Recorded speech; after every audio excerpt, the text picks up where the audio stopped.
What's up, YouTube? It's your boy Jerome, and I'm here tonight with the review for Real Housewives of Atlanta, Season 11, Episode 5, and this episode was titled Tatted Tales. So, without further ado, we are going to get started with the review.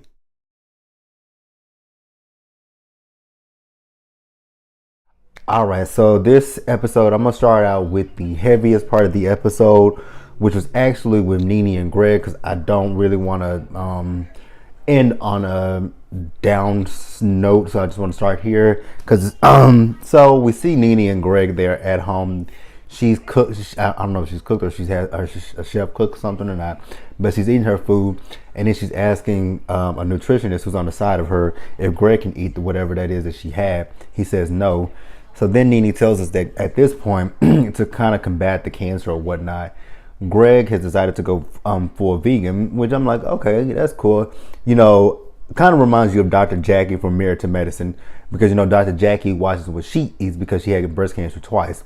So, you know, and I've heard some studies and stories that, you know, what we eat, you know, it could kind of play a little bit of an impact in us getting cancer and, you know, any kind of sickness, basically. The stuff that we put into our bodies, which going into 2019, that is a goal of mine. I have very bad eating habits. I'm a picky eater and I'm a poor eater. So my new thing going into 2019 is to eat more fruits and vegetables, because I actually don't eat fruits and vegetables now, but I'm as healthy as a whipping I've always been since I was a kid. My doctors were always surprised about that. So, you know, and, you know, Nene was talking about how for years she tried to get Greg to change his eating, about how he eats certain things, and listening to that, it definitely resonated with me that I need to definitely change up what I eat, how I eat. So I thank them for that one. So then we see the nutritionist, he has Greg pour some orange juice into a blender. I'm like, okay, what are they about to make with this?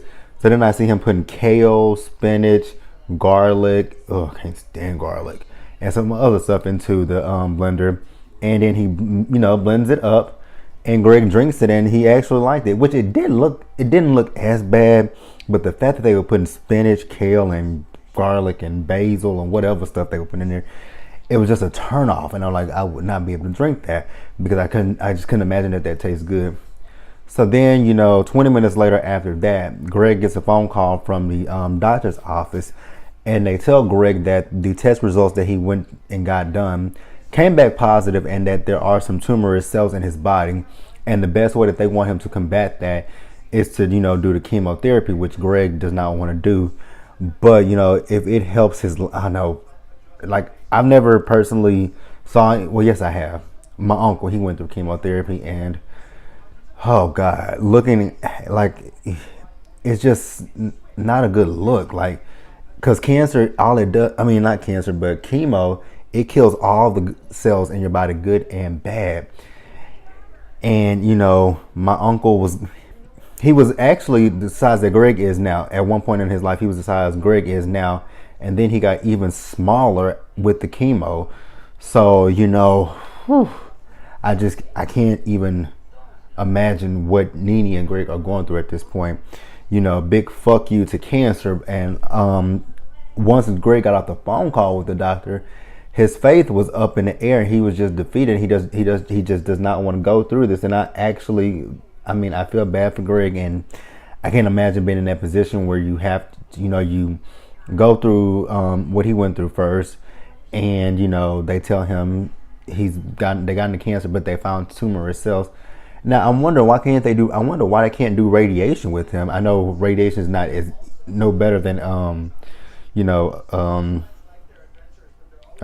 what is it? I just said it. I'm having a brain fart right about now.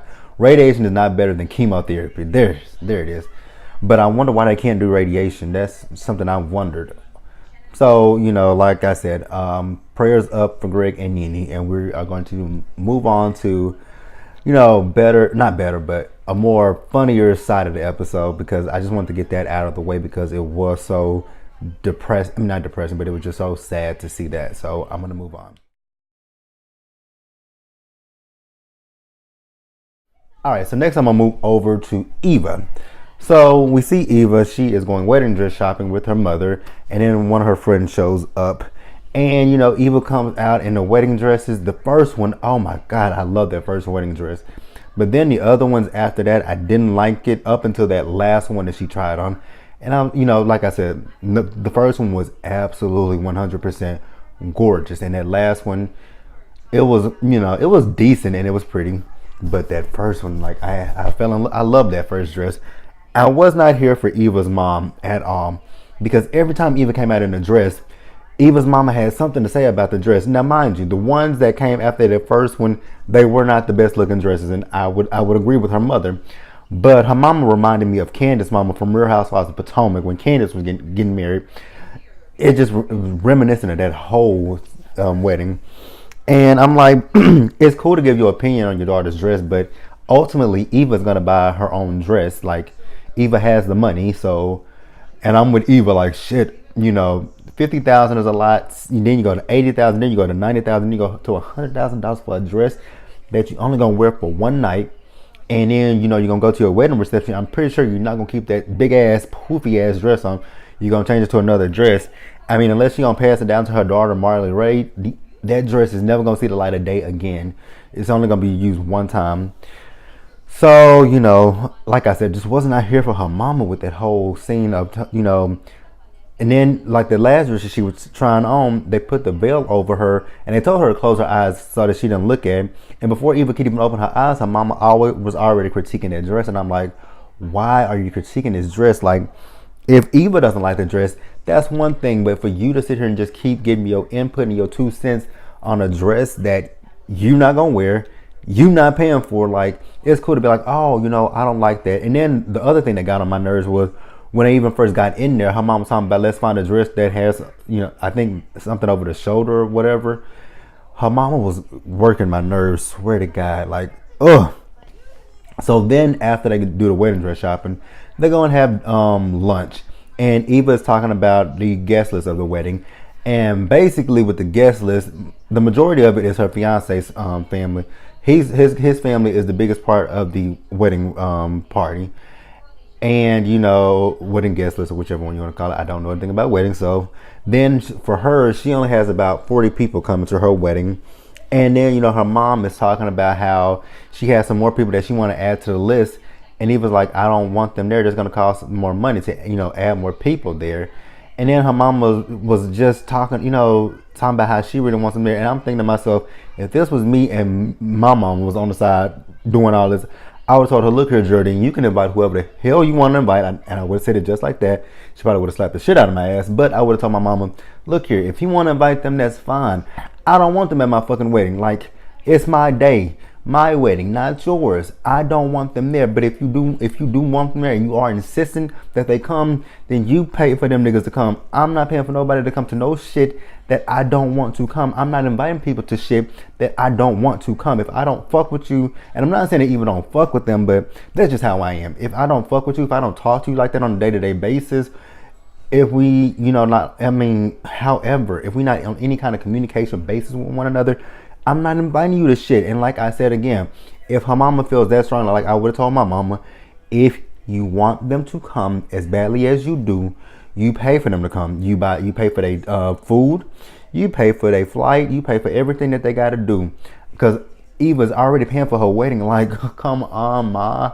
Like, let go. This ain't your wedding. You and your husband went and eloped. If you really wanted a wedding that badly, maybe 10 or 20 years down the line, you and your husband should have renewed your vows and had a big ass extravagant wedding. And you could invite whoever the hell you want to invite to your wedding. But this is Eva's wedding, not yours. And I think her mom needs to get that in her brain, that that's Eva's wedding and it's not hers. So, and then, Eva is sitting there eating her food, and then she starts to cry. And I'm like, and then her mom is just sitting there, because Eva just wiping her tears, and she really had tears coming out of her eyes. And she was just wiping at them. And her mama just still sitting there eating her food. I'm like, my mama wouldn't have done that to me. Because if I had broke down and cried in front of my mama, she would have asked me what's wrong, and I would have told her what's wrong. But Eva's mama, selfish ass, just sat there. Excuse me. Her selfish ass just sat there eating her fucking food while her daughter is crying. And then, Eva says, what, excuse me, and goes to the bathroom, and she's talking to the producers.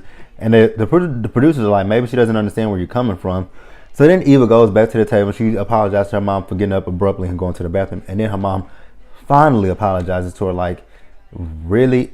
That's all it took for your daughter to get up and leave from the table, for her to come back to the table and apologize for leaving the table, and then you apologize? Like, what kind of shit is that, man? Like, that's fucked up. All right, so next up is Shamari. Shamari and Ronnie are outside with the boys. They're talking about the boys' party that's coming up.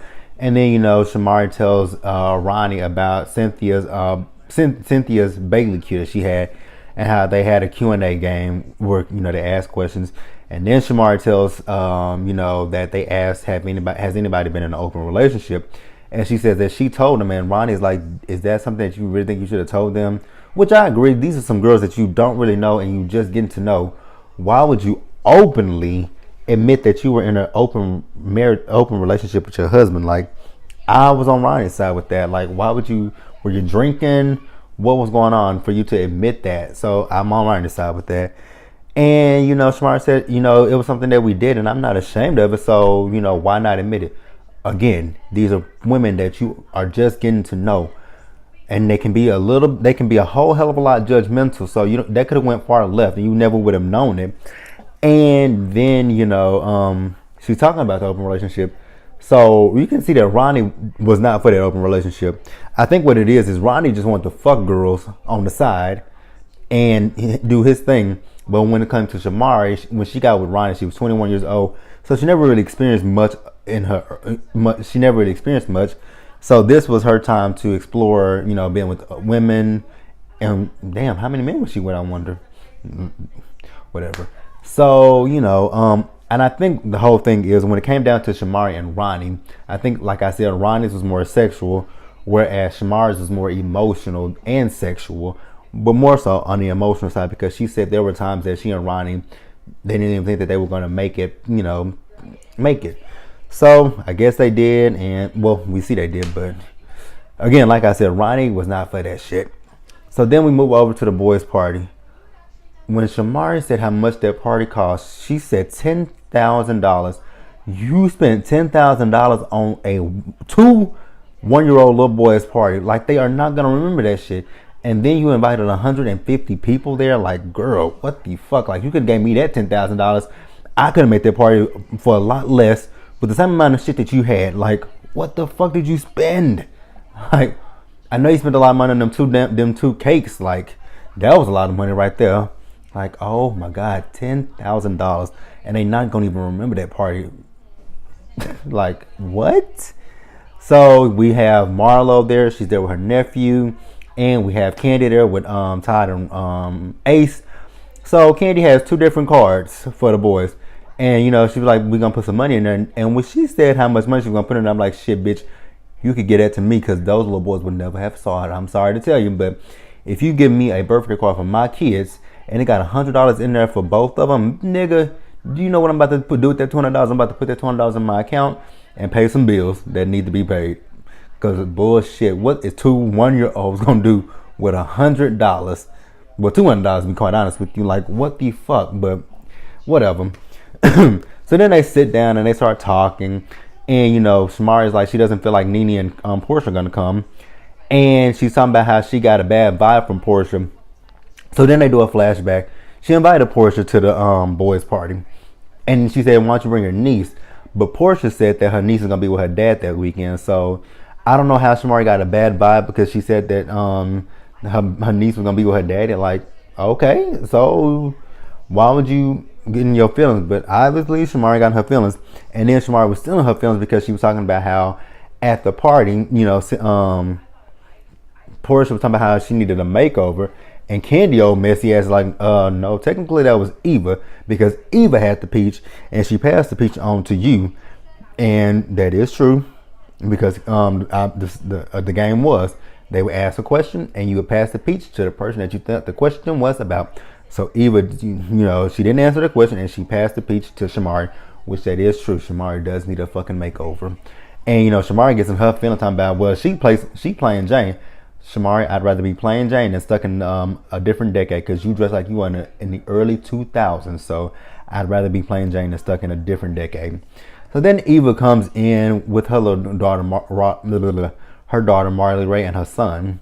and her fiance Michael, and she sits down with them, and Shamari mentions about the girls giving her a hard time at the party, and she was like, "Oh, it was all shade with no tea," so making light of the situation. And then Shamari mentions, Eva passing the peach on to her and it being shady, and Eva was like, "Oh no, it wasn't nothing like that." Yes, Eva, it was everything like that.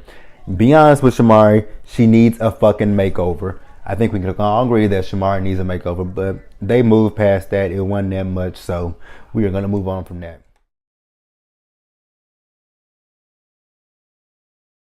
Okay, so next we're going to move over to Candy. So Candy is meeting up with the girls. She's meeting up with Cynthia, Nene, and Marlo. And they having lunch with one another. And, Marlo, when Cynthia walked in, Marlo noticed, well, first it was Candy, then it was Cynthia, then it was Cynthia and Nina came in together, and then Marlo came in. They were all dressed up, and Marlo was like, "Oh, Cynthia, you dressed feminine for once." And Cynthia like, "What does that mean?" She was like, "Because normally here lately you just been wearing nothing but jeans and tennis shoes." So that was a cute little thing. And then they Cynthia's letting Candy know that her freak number's up with her dating Mark, whatever his name is. And I'm like, "Oh God, Cynthia." I'm not even gonna go too deep into Cynthia this week because that's enough. So then Candy asked a question: had they talked to Portia, given Portia any advice about dating Dennis? So this is when she mentions him tattooing the girls' names. Her knowing of a few girls that he's dated. Like, Candy, everybody has a past. You have a past. Todd has a past. Nene has a past. Cynthia has a past. Hell, Marlo has a sordid past. Like, what the fuck? Like, dudes date other women and women date other men, or vice versa. Women date other women, men date other men. Like, why does it matter so much to you? Like, Candy comes off like a tight ass pressed nail. Like, she's coming off so pressed. It's like she's pressed tighter than a straightened out hair. She's coming off pressed tighter than a perm. Like, girl, like, leave it alone. Like, do you want Dennis? Like. And I think somebody mentioned this in this episode. I don't know if it was Marlo. No, it's Portia. Like, you don't want nobody to talk about Todd, but here you are talking about Dennis. Like, what the fuck? Like, if the girls, like, because she was talking about how he bought a Rolex and he broke up with his girlfriend a month prior to getting with Portia. What the fuck does that have to do with anything? If he broke up with the girl prior to getting with Portia, he's not in the wrong. Like, I could see it if you said, so I heard that Dennis was, is dating this girl, but he's also, he's dating Portia right now, but he also has this other girl on the side. If you said that, then things would be completely different. But the fact that Dennis has broke up with that other girl and is with Portia, what the fuck does that have to do with anything? Like, it's just making you look stupid as hell. Like, I want Kenny to get off of this shit. Like, please leave it alone. So then, they all the girls basically agreed that they should not tell, Candy, of course, should not tell Portia because it's gonna come off wrong to Portia, which is absolutely true. And then Nene and Cynthia agreed to not tell Portia. Marlo, on the other hand, Marlo had this look on her face like, "Bitch, I am not gonna sit here and listen to this shit. I'm gonna go tell this girl everything, so that way it doesn't look like I was sitting here having a conversation with y'all, talking shit about her, and then when she see it on TV, she get pissed the fuck off." Like, I think over these seasons, they all should have learned that situation. It's better to tell the person right away than to than to film it, and then when it comes on the show, they see it, and then you have to relive it at the fucking reunion again. So, like I said, Marlo was like, "Bitch, please, I wish I would." So then we had this scene where Candy is at the candy factory with Don, Juanita, and Todd. So Juanita is basically just telling her about the schedule that he has planned for her, and then they mention Karma, talking about getting some insurance from her, and then she's like, then that's when she brings up the fact that her and Karma was talking about Portia, and then in walks Jamie, and she tells him the whole thing again, and then she's like, "Well, you think I should tell her?" And they both agree, "No, you don't tell her." Well, she says, "Well, Portia knows now." She's upset because Dennis has gone around calling his exes trying to figure out who said what. And Todd and Don Juanita are both like, "Well, why is he calling them?" Like, shit, if y'all are saying bad stuff about him, he wants to know who is saying what about him. I don't give a fuck if he and Portia are good. Like, they could have put a wrench in them. She could have been like, you know what, I'm hearing too much shit about you, and now that makes me not want to be with you. So I don't blame Dennis for calling them other girls. Like, what the fuck? Like, Candy is working my nerves so far. This is episode 5, and she keeps talking about Portia. Dennis. Like, is she gonna be your storyline again this season, Candy? Like, what the fuck? All right, last time I talk about Portia. So Portia, she opened the episode. So she and Dennis, they went to a hookah bar, and Dennis is meeting her mom for the first time. So Miss Diane coming out looking like a retired Storm, and basically Miss Diane likes Dennis, but she's kind of overprotective of Portia, which I'm not quite sure why, because Portia was married once before, and then Portia does talk about her marriage with Cordell, how he was controlling, which we did see that. They did the flashback of how she talked about she wouldn't go to a strip club because of him. So, this is a different Portia from when she was with Cordell, and I actually like this Portia a lot better than I did the Portia that was with Cordell. And, Dennis basically tells them that he only wants to get married once, and that's it. And, Miss Diane was like, where does this go on my daughter's face? Because I know she's not pregnant. I'm like, little do you know your daughter is pregnant. You can't tell me that Portia was not pregnant in that scene. Because if you look at Portia was, getting a little thicker. She's talking about that was love thickness. Nah, boo, that was pregnancy. You were carrying your baby at that time. So, yeah. And then, she talks about how she went and got a matching tattoo that is on his neck or his ear, behind right, wherever. She got a matching tattoo, basically. And, that's pretty much, like I said, that was it. You can tell Miss Diane does like him. And I actually like Dennis for Portia. I hope it works out for those two. They are, when does Portia due? I know Shamia just had her baby. So Portia should be due pretty soon. So then lastly in the episode, we have Portia. She's meeting up with Cynthia, Nene, and Candy. So, Portia gets there first and followed by Candy. And they sit down and it's really awkward between them. They're not really having much of a conversation with one another. And then Nene and Cynthia show up. So Cynthia called this meeting with them, and she's telling them that she's opening up a wine cellar, which I think they just opened like a month or two ago, because I remember seeing it on either Instagram or Twitter somewhere. I saw it somewhere. So it is open. And, Candace asking her questions about it. And, Cynthia's like, I'm in the beginning stages. So I have people that are helping me with this. So once, they tell me more stuff, then I'll be able to tell you something. So then Portia starts talking about Dennis this, Dennis that, Dennis. And, that's when Candy mentions the date that she had with the other girls. And, she thinks that it was Nene that said something to Portia. And Nina's like, I ain't said nothing to her. I don't get involved in nobody's business. Like, that ain't something that I do. So then we had the producers asking Cynthia, did she say it? Cynthia said no. They asked Nene, did she say it? She says no. Then they asked Portia, and Portia was like, Nene said that maybe Candy didn't tell her because of some reason. And I feel like they cut something out. I really do. Because I believe Nene 100% that Nene did not tell Portia. I think Marlo told Portia, and Marlo must have told her that Cynthia and Nene were there. And I believe maybe Portia might have called Nene or talked to Nene and asked her, why did she bring it up? And then that's what Portia was probably saying. That's what I think. Like I said, I believe Marlo did. I do not believe Nene did it. You can't tell me Nene did it, because Nene was at that table and she said that they were not going to talk about it. Like I said, I really believe it was Marlo. Like, I don't care what nobody says. Basically, Portia is saying that she and Dennis are in a good place. She doesn't care about anybody that came before her, which I'm happy that she said that. You should not care about anybody that came before you, because they were before you. You are with him currently. He is happy with you.